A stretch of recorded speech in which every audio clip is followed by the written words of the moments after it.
صيف 2026 كأس العالم شاعل في ميريكان، والعالم كامل كيشوف هذا الرجل الساحر التيران ليونيل ميسي. واش فراسك بلي وراء هاد الهدوء كاين كابوس طبي ونفسي كيقتل؟ واش فراسك بلي هاد الأسطورة كان كيتقيا وسط التيران قدام الملايين بسبب نوبات قلق حادة؟ وشكون هو هاد الطفل اللي كان كيحق رجليه بالإبر كل ليلة؟ اليوم في خبايا نكتشفوا المستور، الجانب المظلم من الأسطورة ليونيل ميسي. القصة كتبدا فاش كان عمره 11 عام.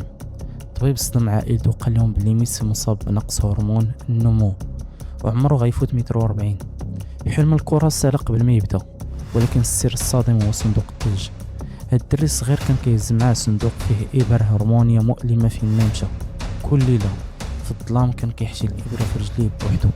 سنوات العذاب والألم اليومي هي اللي عجنات فيها هاد القوة الذهنية الخارقة قبل ما تعجنو كرة القدم. بزاف ديال الناس كان كيسحب لهم ميسي كينزل التيران وهو مرتاح.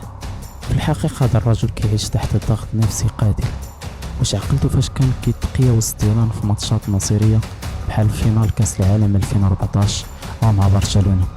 سنوات العالم كامل صحابه عندهم مشكل في المعدة أو في التغذية، ولكن الأطباء صدموا الجميع ملي كشفوا السر. ميسي كيهز هم الشعب كامل وضغط الملايين لدرجة الجسد ديالو مبقاش كيقدر يتحمل، وكيترجم داك الستريس المفرط للنوبات غثيان حادة وسط الماتش قدام الكاميرات. هذا ماشي مجرد لعب، هذا بركان د الأعصاب كينفجر من الداخل. باش ميسي كيتحمل هادشي كامل؟ حيت الكرة بالنسبة ليه ماشي غير خدمة أو هواية، الكرة هي اللغة الوحيدة اللي كيقدر يهضر بها.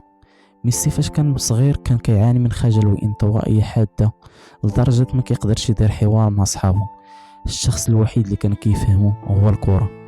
فاش كتوصل لرجليه داك الدري الخجول كيموت وكتولد في بلاصتو شخصية عبقرية وشجاعة.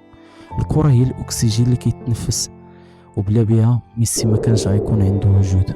في 2022 ملي ربح كاس العالم في قطر كلشي قال صافي ميسي غيعتزل حيت قفل اللعبة، ولكن المعجزة هي أننا في 2026 وميسي باقي واقف على رجليه في تيرانات المونديال في سن 38 عام.